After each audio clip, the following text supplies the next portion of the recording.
Hi hello friends, good morning. Welcome back to Sunita's kitchen and vlogs. ఎలా ఉన్నారు friends? అందరు బాగున్నారు కదా? నేను కూడా చాలా బాగున్నాను. మీరందరూ ఎలా ఉన్నారో నాతో కామెంట్లో తప్పకుండా షేర్ చేసుకోండి. ఈరోజు వ్లాగ్ వచ్చేసి 28th రోజుదన్నమాట, వెడ్నెస్డే రోజుది. సో ఈరోజు ఎలా గడిచిందనేసి వ్లాగ్ షేర్ చేస్తున్నాను, తప్పకుండా చూసేయండి. ఈరోజు మార్నింగ్ వచ్చేసి పిల్లలకి స్కూల్ ఉంది. నేనైతే ఇంకా 5కే లేసేసాను. ఇక్కడ ఈరోజు స్పెషల్ వచ్చేసి క్యారెట్ రైస్ చేస్తున్నాను. ఇదైతే నేను ఫస్ట్ టైం చేస్తున్నాను. క్యారెట్ మా పిల్లలైతే కామన్గా తింటూనే ఉంటారు, అందుకోసం నేను ఇంకా వీటితో ఎక్కువ రెసిపీస్ అయితే ఏం చేయను. బట్ ఎందుకో నాకు రైస్ చేయాలనిపించింది ఈరోజు. సో దాన్ని అలా తురిమేశాను. ఇంకా ఒక్క క్యారెట్ తురిమే కాకుండా క్యాప్సికమ్, బీన్స్, స్వీట్ కార్న్ కూడా ఉన్నాయి కొన్ని, ఇంకా అవన్నీ వేసేసి చేస్తున్నాను అనమాట. బట్ టేస్ట్ అయితే అస్సంగా వచ్చేసింది. మా బిడ్డ అయితే మమ్మీ నాకు డైలీ పెట్టు అదే అనేసి అని అన్నాడు. అంత బాగా వచ్చింది, నాకు కూడా బాగా నచ్చింది. సో దానికోసం అయితే ఫస్ట్ ఒక గిన్నె పెట్టేసుకొని ఆయిల్ ఒక 2 స్పూన్స్ వేసుకొని కొంచెం నెయ్యి వేసుకోవాలి. ఇది వచ్చేసి అయితే కంప్లీట్ నా స్టైల్ అనమాట. నాకు నచ్చినట్టు ఈరోజు చేసేసాను. కంపల్సరీ మీరు కూడా ఒక్కసారి ఇలా ట్రై చేయండి. రియల్గా చెప్తున్నాను, మళ్ళీ కామెంట్ చేస్తారు రియల్గా బాగుంది సునీత అనేసి. సో అందుకే చెప్తున్నాను అన్నమాట. ఓకే, ఇది వేడైపోయిన తర్వాత చెక్క, లవంగ, ఇలాచి, సాజీరా, మరాఠీ మొగ్గ ఇవి వేసుకోవాలి. తర్వాత కొన్ని కాజు పలుకులు కూడా వేసుకొని కొంచెం ఫ్రై చేసుకోవాలి. అవి వేగిన తర్వాత పచ్చిమిర్చి, పుదీనా కొంచెం వేసుకోవాలి. ఇందులో అల్లం వెల్లుల్లి పేస్ట్ ఏం వేయొద్దు. అలాగే పెసరపప్పు అండి, ఇది కొంచెం పిడకడంతా వేసుకోవాలన్నమాట. పెసరపప్పు వేస్తే మంచి టేస్ట్ వస్తుంది. ఇంకా పచ్చిమిర్చి, పుదీనా కూడా వేసేసాను కొంచెం. అలాగే కరివేపాకు కూడా వేసుకోవాలి. తర్వాత కొంచెం పసుపు యాడ్ చేసుకోవాలి, మరి ఎక్కువ అవసరం లేదు. ఎందుకంటే ఈ క్యారెట్లో మనకు మంచి కలర్ అయితే వచ్చేస్తుంది అన్నమాట ఉడికే కొద్దీ. అండ్ తర్వాత వచ్చేసి స్వీట్ కార్న్, క్యాప్సికమ్ అవి కూడా వేసుకొని కొద్దిసేపు ఫ్రై చేసుకోవాలి.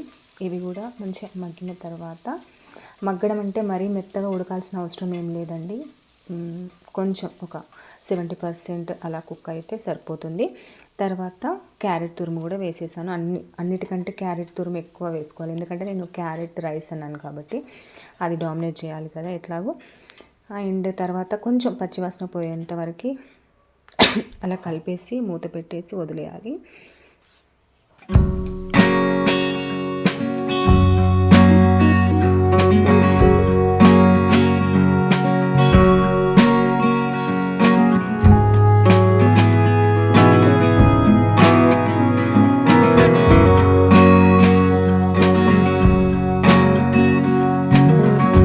ఓకే అండి, మంచి స్మెల్ కూడా వచ్చేస్తుంది. ఇప్పుడు వచ్చేసి తగినంత సాల్ట్ మనం రైస్ యాడ్ చేసుకుంటాము. రైస్కి అలాగే ఇందులో ఉన్న వెజిటేబుల్స్కి సరిపడా వేసుకోవాలన్నమాట. ఇంకా కారం అయితే ఎక్స్ట్రా అవసరం లేదు, ఎందుకంటే పచ్చిమిర్చి వేసాము, మసాలా వేసాము, ఆ స్పైస్ సరిపోతుంది. తర్వాత వండి చల్లార్చుకున్న అన్నం ఉంటుంది కదా, అది వేసేసుకోండి. నార్మల్ రైస్ అయినా పర్లేదు, బాస్మతి రైస్ అయినా వేసేసుకొని కొంచెం హై ఫ్లేమ్ పెట్టేసి బాగా కలిపేస్తూ ఉండాలన్నమాట. సో మంచిగా కుక్ అయిపోతుంది, అంటే కలుస్తుంది, టేస్ట్ కూడా యాడ్ అవుతుంది. చూడండి తప్పకుండా. ఇంకా మీకు కావాల్సి వస్తే తినేటప్పుడు కొంచెం లెమన్ కూడా చల్లుకొని తింటే చాలా బాగుంటుంది, లెమన్ జ్యూస్. ఓకేనా? సో ఇదన్నమాట, చాలా చాలా బాగుంది క్యారెట్ రైస్. పిల్లలకైతే చాలా హెల్తీ. క్యారెట్ తినని పిల్లలకి ఇలా చేసి పెట్టారనుకోండి, ఇష్టంగా తినేస్తారన్నమాట. ఇది మార్నింగ్ కానీ ఈవినింగ్ కానీ ఎప్పుడైనా పర్ఫెక్ట్ అనేది చెప్తాను నేనైతే. ఓకేనా?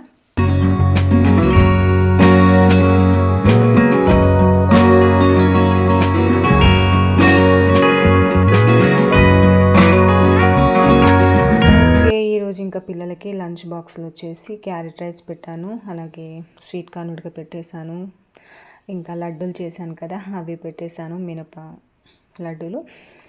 అండ్ ఇంకా లేస్ కూడా పెట్టేశాను అన్నమాట. ఈరోజు పిల్లల టిఫిన్ బాక్స్ వచ్చేసి ఇలా రెడీ చేసేసాను. అండ్ టైం వచ్చేసి ఇంకా 6:30 కావస్తుంది. పిల్లల్ని లేపేశాను. అండ్ బయట చూస్తున్నట్లయితే ఇంకా 6:30 అయినా కూడా తెల్లవారలేదన్నమాట, ఇంకా చీకటిగానే ఉంది కొంచెం. అండ్ నేను ఏం చేశానంటే ఇక్కడ పిల్లలు లేసేలోపు స్టాండ్ పెట్టేసి ఫోన్ పెట్టేశాను అన్నమాట. అంటే చీకటి నుండి ఇలా తెల్లవారుతుంది కదా, చేంజ్ కనిపించాలనేసి నేను ఫాస్ట్ మోడ్లో పెట్టేశానన్నమాట. పెట్టేసి ఇంకా నేను ఆడ కెమెరా ఆన్ ఉందనేసి మర్చిపోయి కూల్గా ఉంది కదా బయట మంచి గాలి వస్తుంది అనేసి నేను వాకింగ్ చేస్తున్నాను పిల్లలు వేసేసరికి. బట్ తర్వాత వీడియో చూస్తే ఇది ఇంకా సర్లే అనేసి అలా పెట్టేశాను. సో మార్నింగ్ వాకింగ్ కూడా చాలా మంచిగా అనిపిస్తుంది, ఫ్రెష్గా అనిపిస్తుంది.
తర్వాత వచ్చేసి ఇంకా ఆఫ్టర్నూన్ ఏంటంటే మేమున్న ప్లేస్కి పక్కన ఊర్లో ఏంటంటే జాతర జరుగుతుందండి, ఎల్లమ్మ అమ్మవారి జాతర జరుగుతుందన్నమాట. సో 3 days నుండి అవుతుంది. ఈరోజు లాస్ట్ డే, ఇంకా వెళ్ళొద్దాం అనేసి నేను రేణుకైతే వెళ్తున్నాము. అండ్ చూసిన తర్వాత షాక్ అయ్యాము, ఎంత బాగా పెట్టారు అనేసి. షాప్స్ అయితే చాలా బాగున్నవి, అక్కడ అమ్మే ఐటమ్స్ కూడా రియల్గా చాలా బాగున్నాయి అన్నమాట. ఫస్ట్ టైం చూశాను, మా పక్కనే ఊరు కానీ ఎప్పుడు వెళ్ళలేదు, ఇలా చూడలేదు కూడా ఇలా జరపడం అయితే. అండ్ లోపలికి వెళ్ళేసరికి ఇంకా చాలామంది ఉన్నారు, అక్కడ ఎల్లమ్మ అమ్మవారి కథ చెప్తున్నారనమాట. ఇక్కడ ఇంకా మా friend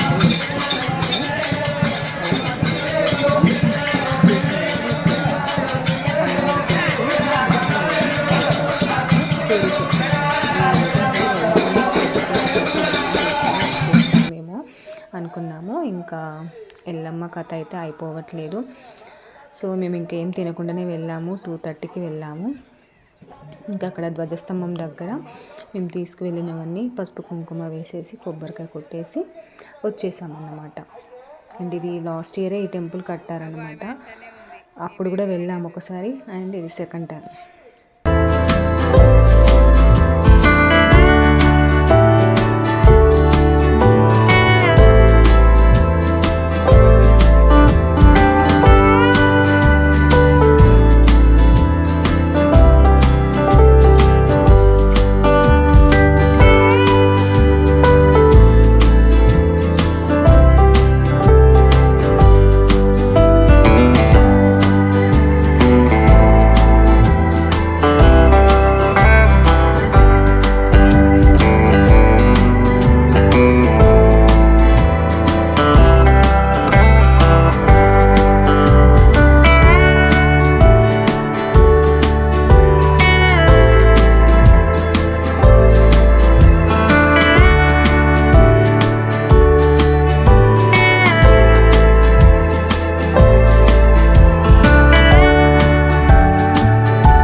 the city streets, we began to feel the fire. We rise like tall buildings as the chemicals they take us higher. The night's young and it's just begun as she puts her hand in mine. We wanna chase the night, wanna dance. Okay, ఇంకా ఇంటికైతే వచ్చేసాము. Lunch కూడా చేసేసాను.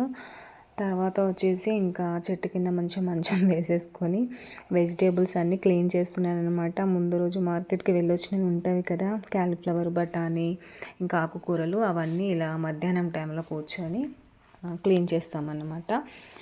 రెడీగా అంటే next day morning వండుకోవడానికి ఈజీగా ఉంటుంది అనేసి అలా చేసేస్తున్నాను. ఓకే, ఇదండి ఈరోజు వ్లాగ్ అయితే.